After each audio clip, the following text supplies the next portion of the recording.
The other thing I say to people is, when it comes to sharing or oversharing, I advise people, you don't necessarily have to go to work and share your deepest, darkest traumas with everybody you run into.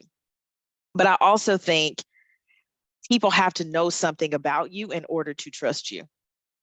And so if you're not sharing anything, it's really hard for people to trust you and to want to work with you, to want to build that relationship, to invest in you, to give you that cover, to put their own names and necks on the line for you. It's like nobody's going to do that for a stranger.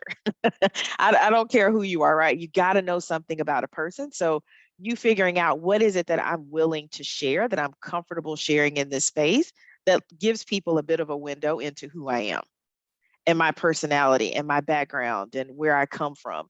So I think it's just, and sometimes you might, step over the line and do a little too much. You need to reel it back. Like I definitely think there's a little bit of trial and error in terms of figuring out what can you share versus what the things that people are not ready to hear.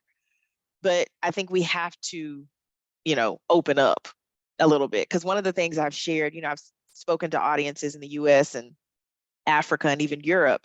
And one of the things that I've said to especially a lot of Black professionals in all those different geographies that a lot of us have heard is those people at work are not your friend.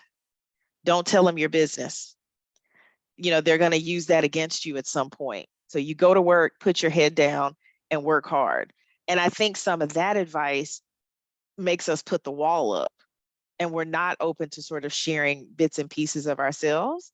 And so I advise people, I'm like I said, you don't have to go to work and tell your coworker what you would tell your therapist, but find something to try to connect with people on because it's super important, I think, in terms of building that relationship.